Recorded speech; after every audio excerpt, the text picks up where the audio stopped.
Welcome back to Make Hope Life. My name is Amber, and today I'm going to do a health update. Recently, my main focus has been increasing my iron, and I had my iron follow-up at the end of October. It's now the very 1st of November, and the update, my blood work and everything, it actually came out very good. This is the first time in 3 years that my ferritin has actually gone up without medical intervention. So that is a huge, huge, huge praise because my main focus has been increasing my iron and doing what I can. The things that have happened the last 3 months that were different from previous months was, got a puppy staring at me.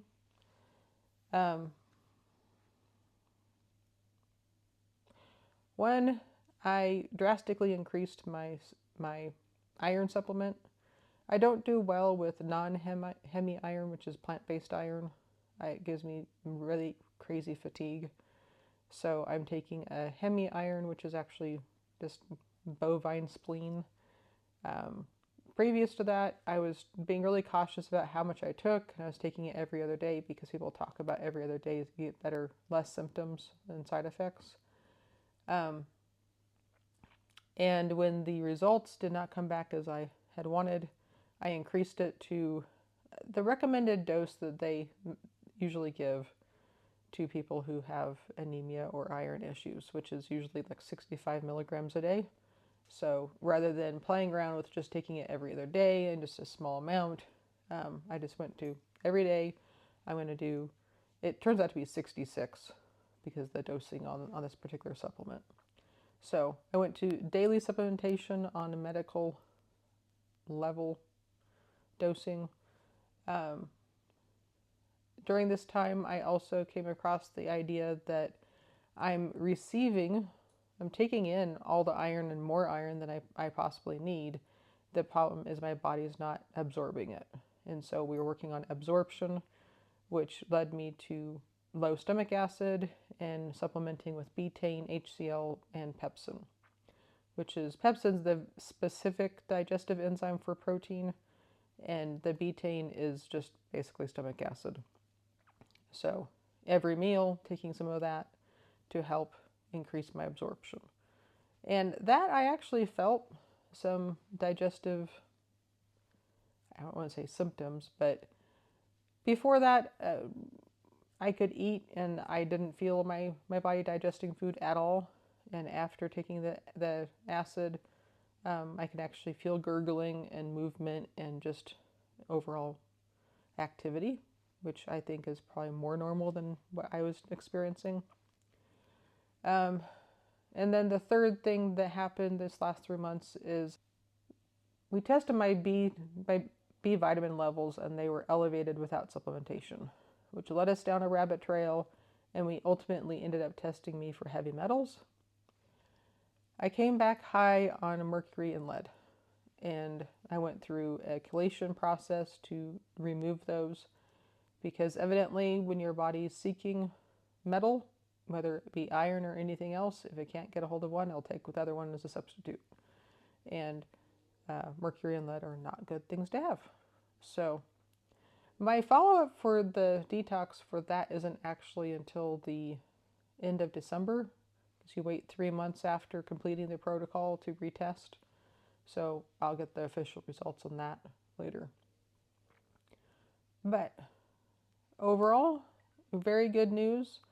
My ferritin was 40 and now it's 43. So it's not a huge change, but it is in the right direction, and it was without having an infusion. And all the other numbers they look at for anemia and iron looked good. So the nurse prac was very pleased and was okay with me continuing down the route of supplementation and diet.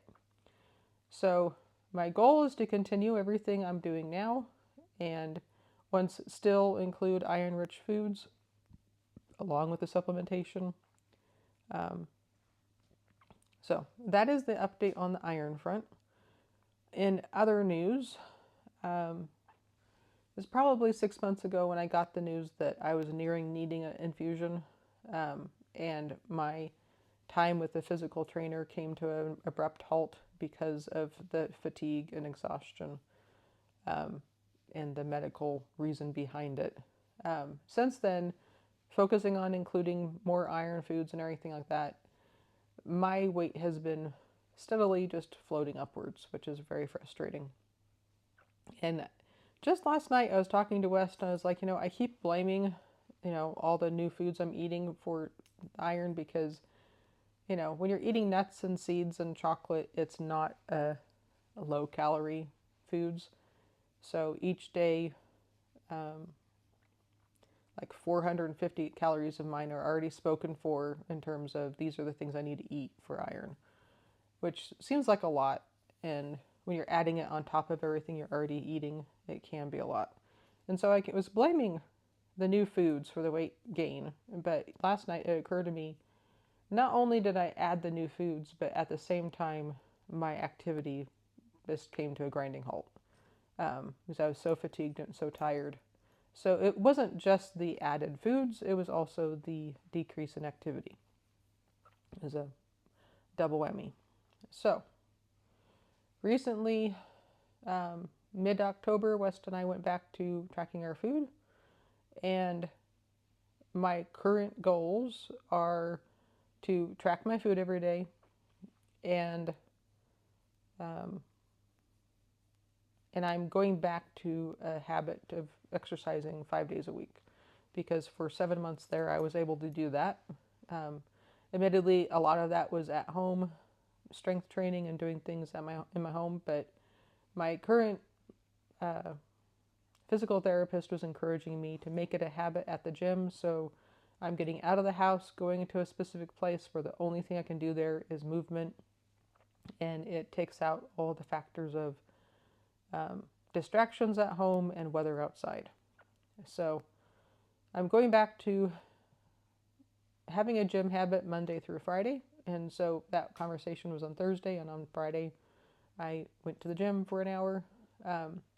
I was still very tired and not motivated. So being continuously active for an hour was very, very tiring. But I did it. I completed it, and that was a good feeling. So going back to being active, or including activity Monday through Friday, tracking my food, and then my sleep has been like on a roller coaster. It goes, from 5.5 hours all the way up to 11, because several nights of short sleep lead up to one night of long sleep, and so forth. So you just in this little cycle up and down. And to help combat that and try to hopefully change it to some, I'm going back to a dedicated bedtime and wake time. So the goal is for us to be in the bedroom, whether we're tired or not, by 9 o'clock, to encourage us to be heading towards bed. And then my alarm goes off at 7:30, and that's when I take thyroid before, because you're supposed to have thyroid at least 45 minutes before eating. So that's when I have been having it for quite a while at 7:30, but then I would always wake up, take medicine, and go back to sleep. But that sleep after taking the medicine was never as good as before it. So that is my current goal. And I've done that for a couple days now, and it's been challenging because both nights I've woken up in the middle of the night for no particular reason and have had trouble getting back to sleep. But I'm just praying, being consistent, that my body will eventually adjust. Yes. So, tracking food, consistent sleep and wake times, having a commitment to move my body 5 days out of the week. I still have the desire to go for walks and get my step goals on the weekend, but I just know myself and my life that our schedules on the weekend are drastically different than during the week, and I have a lot more say about my schedule on the weekdays than I do on the weekends, so I can commit to Monday through Friday, whereas the weekends are just like a hope and a prayer.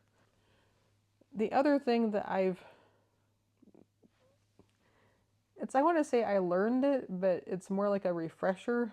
I had a conversation with my physical therapist because I am going to physical therapy for my neck.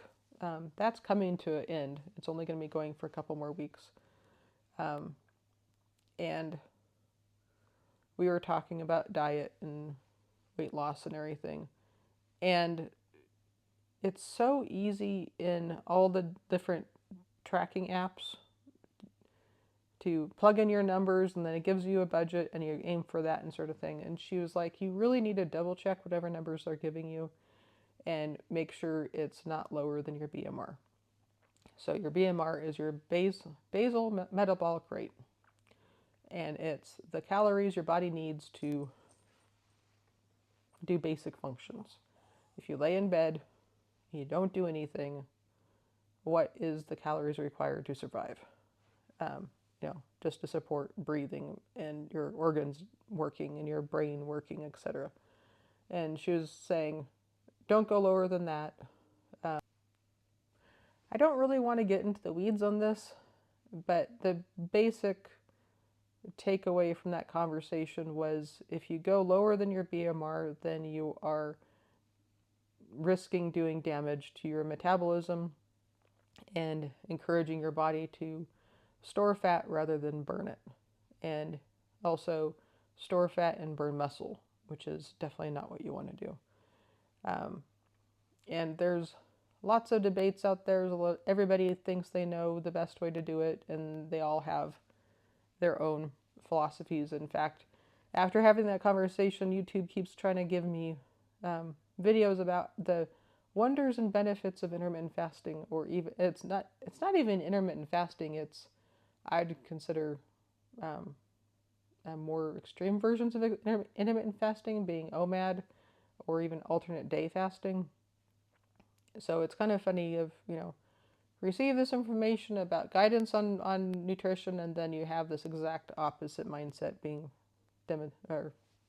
offered at the same time. I do understand that fasting has been part of humanity since the beginning, and if you go to the Bible, there's lots of recommendations and guidance for fasting and everything. But I look at that as it's a seasonal thing, it's an occasional thing, and it's usually for a purpose, and it's not necessarily a lifestyle. And with somebody, for myself, coming from a background of an eating disorder, I think that it would probably trigger an all or nothing mentality. That, okay, yes, I have nothing on during this time, but then when I can eat, I want to eat the entire refrigerator and everything under the sun. I don't think that it would lead to wisdom and balance and proper nutrition for me personally.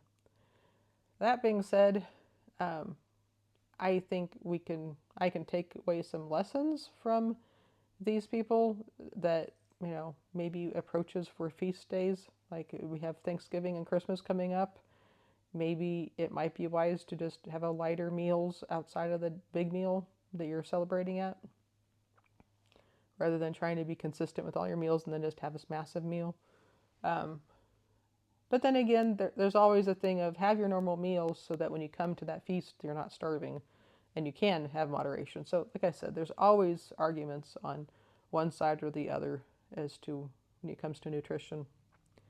But currently, personally, my goal is to not eat lower than my BMR and include practices in my life that are meant for health overall for my lifetime, and pray and hope that by pursuing those things that just lead to overall health, my body will eventually come into line and I can move out of the obese categories into more normal. Anywho, I feel like I've been rambling for quite some time, and I don't know how much of this is actually interesting or helpful to anybody else. And I would always say, this is my personal experience and my journey. Um, so take it with a grain of salt and talk to your doctor if you have any specific questions. Um, yeah. So I think the next health update will probably be in the new year, after I have that follow up on the heavy metals. Um, maybe even after the next iron update, because next iron update is going to be in January too, or January as well. Um, I'm not sure. If I feel like there's something that's interesting that comes up between now and then I'll pop a video in. But at the moment, many of the things in my life feel like they're long-term, long-range goals that oftentimes I can become overwhelmed with because it just looks like a mountain. Like the amount of weight that I want to lose, if I want to lose it at a slow and steady rate, could take over a year to get off. And that's kind of depressing. But I keep telling myself it might take a year, but during the entire year, I'll be experiencing different weights. It's not like it's going to take a year to no longer feel this heavy, if that makes sense. But like I said, many of the goals in my life are large, long-term, seeming like mountains to climb, and I can get really overwhelmed. And so I really have to break it down into what's the next step, what's the one thing I can do today to move me towards that goal, rather than looking at the overall picture.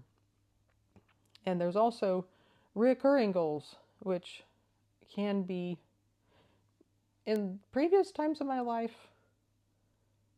I remember getting really depressed about dishes and really depressed about doing laundry because they were reoccurring. They never went away. They always came back. I always had to deal with them. And at some point, I found peace with those particular activities and just going, this is just maintenance. I'm just maintaining. I'm caring for. It's not a finish it and be done with it sort of situation.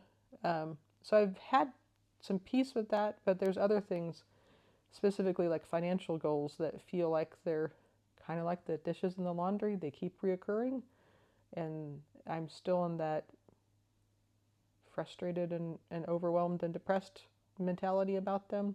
So I'm praying for a shift in my thinking, so I can become at peace with them just as I have with other areas of my life.